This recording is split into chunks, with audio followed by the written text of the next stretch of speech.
So this weekend I'm heading to the Cheviot Hills, which straddle the border between England and Scotland in Northumberland. Today I'm riding mainly on road, a few bits of off-road, mainly on road up to Wooler, where I'm staying tonight.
Giving in, the mizzle turns to drizzle.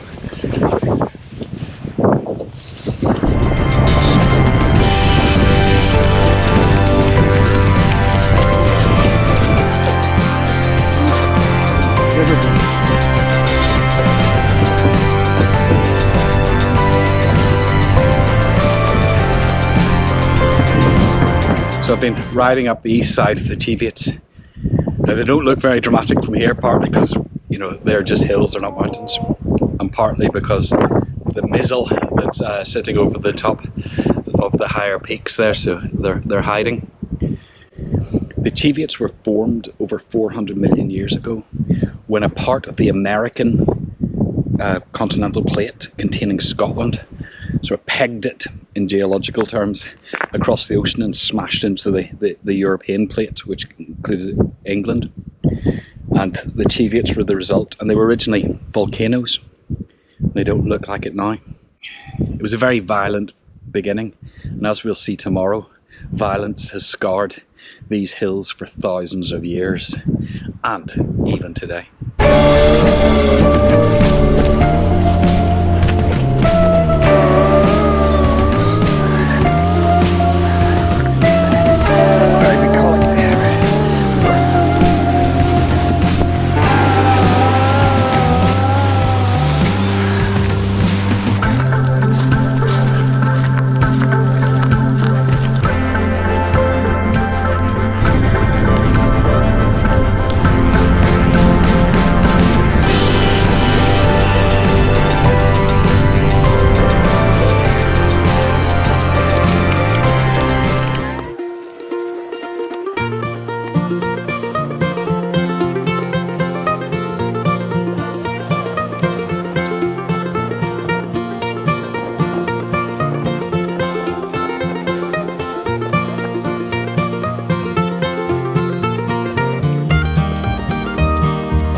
Right, decision time.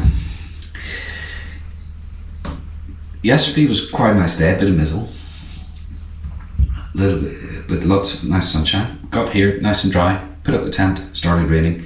It hasn't stopped raining since. I had a very soggy fish and chips in Wooler last night, and the weather forecast is for heavy rain all today. The minute I'm thinking of type 2 fun, just going ahead and seeing how it goes. Lovely jubbly.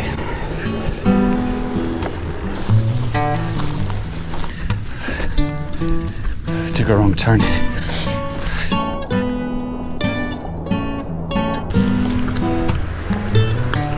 Imagine what the views would be like if this was a half decent day. Bloody hell. I'm definitely going to be doing a hike if I cut that.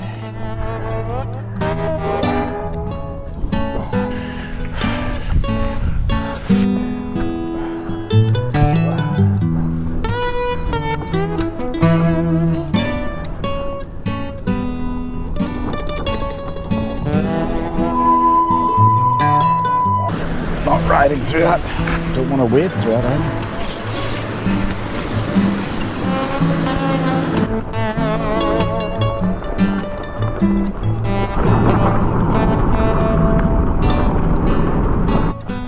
I think that's along here, Darrell. What is interesting is this dike along here, which crisscross the cairngorms.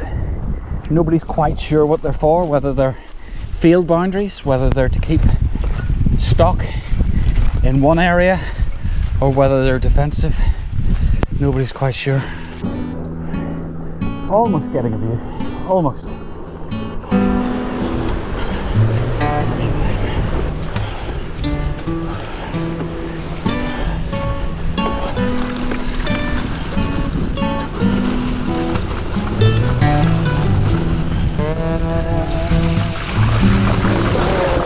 That looks good.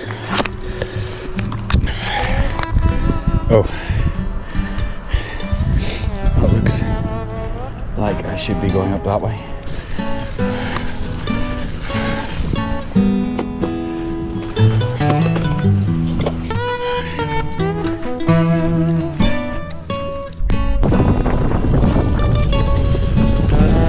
Just joined Salters Road, which is one of the ancient paths through the Cheviots. And as the name suggests, this is where the salt trade worked. There were salt pans down the coast, down on North and South Shields, and the salt would be packed up and carried up here. You know, I crossed Salters Bridge very early on in the trip. You know, from Roman times, salt was very valuable. They used to get paid in salt, which is why we have the word salary, is derived from salt. And the salt would have been taken up here to into Scotland, but Irish salt had less tax on it, so it was cheaper. So there were salt smugglers in the Middle Ages, and there were excise men hunting round trying to make sure that nobody was bringing dodgy salt. There was also illegal whiskey stills up in the hills as well, and they would try and hunt those down, and but could get beaten up or even in one case killed for their efforts.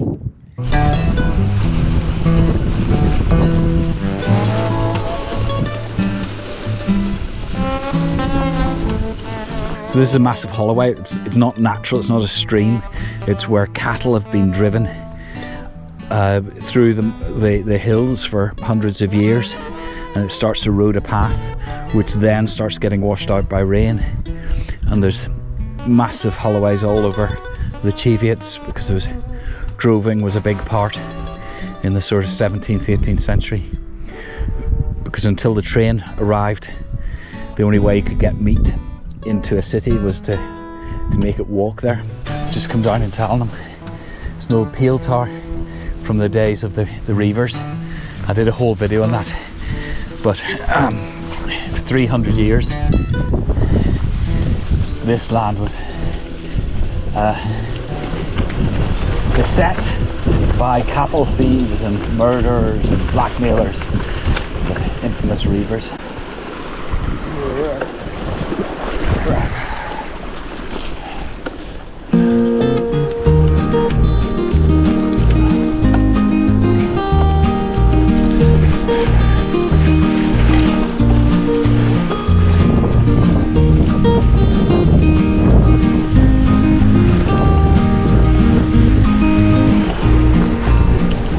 Across behind me is the site of the notorious Slimefoot pub. What a fantastic name. And it was a droving pub. You could only drive cattle so far, some say 7, some say 12 miles a day, before they would start to lose the meat. So you have to give them time to graze to keep their weight up. So every 7 to 12 miles there would be a pub. This one was also notorious for gambling and the whiskey smugglers as well like to use it. It had a real reputation.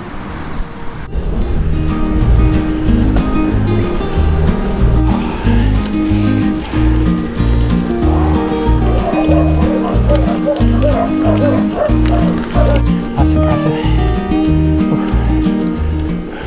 Up on top of this hill is Chew Green Roman camp, and fortunately I don't have time to go up and visit.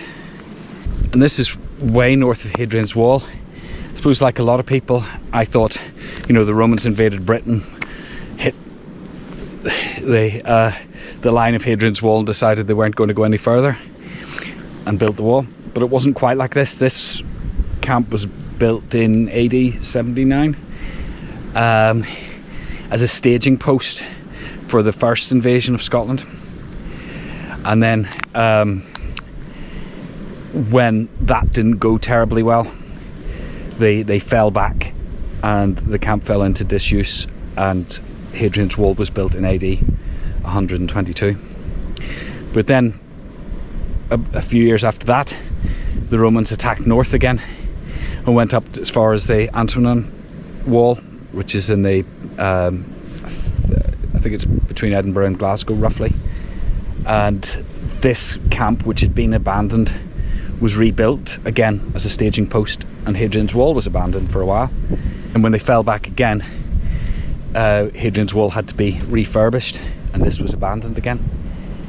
And this oscillation shows sort of how violent and lawless, I suppose, these lands were. All the Roman remains north of Hadrian's Wall are military. There's no luxury villas for lazing about eating grapes and debauchery and things. This was very definitely a militarised zone. We're about to go into the Otterburn firing range, which is tends to be open for the public every weekend, but during the week they have live firing, so you know, obviously it would be unsafe to venture. So it's still, this area's got a big military and quite violent aspect to it. I've got a very steep hill to climb now, and I'm not looking forward to it. I don't know if you make out the ramparts there of Chew Green on the GoPro, but you can see the big rectangles. This is Deer Street, which is a very famous Roman road. Always like a good touch something and you'll die sign.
So, day 3 continues to be murky.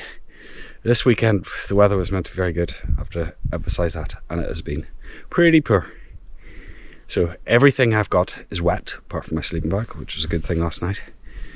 Had a good night at Kielder, went for a burger and chips rather than making my own food, and a couple of beers, and listened to the first half of a rugby match. In terms of the way home, I had 2 options today, but one was ruled out because there's a marathon on, so the lakeside route is closed. This route, I don't think, feeling my legs already, I'm going to make all the way home because that'd be 80 miles. I think that's just too far. So I'm going to head through the forest and then eventually make my way down to one of the railway stations and get the train back in.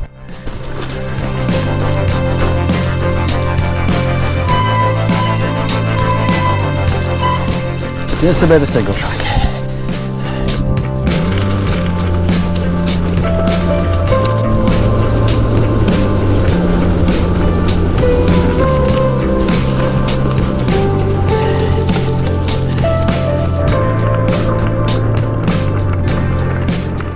Last time I rode this track was 25 years ago. Well, I wasn't here 25 years ago. And we're in Scotland.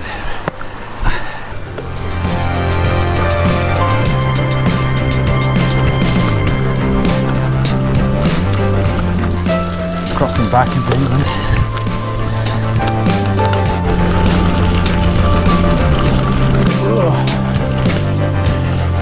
There's tarmac.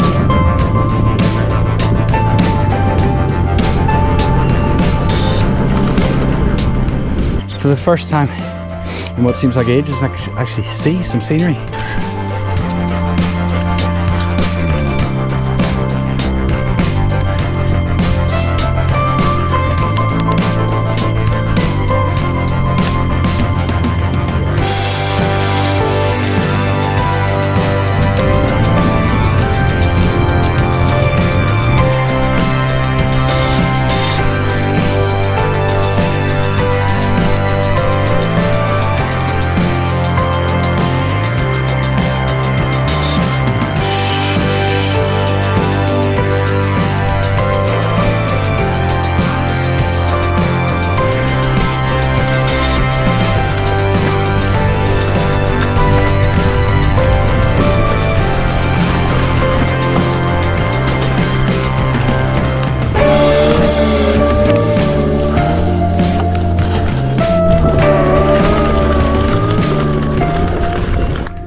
Definitely in a wide open space. Well, Kamut didn't tell me about this.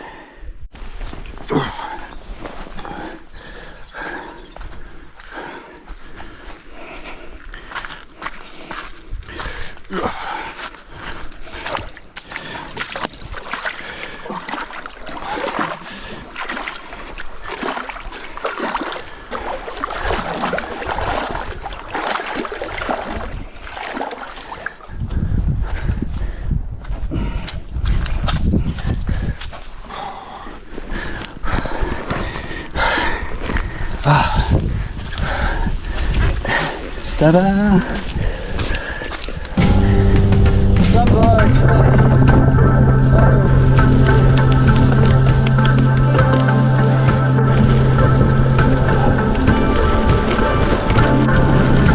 I can see for miles and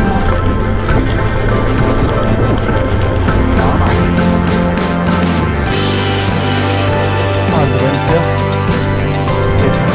Thanks a lot.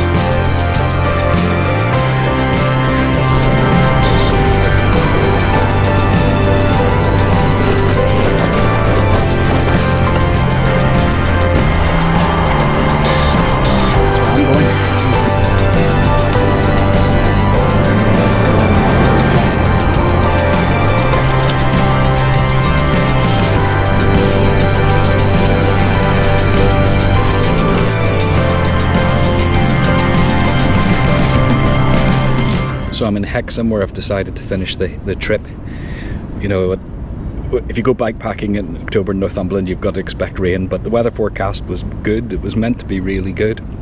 So Saturday morning in particular was type 2 fun.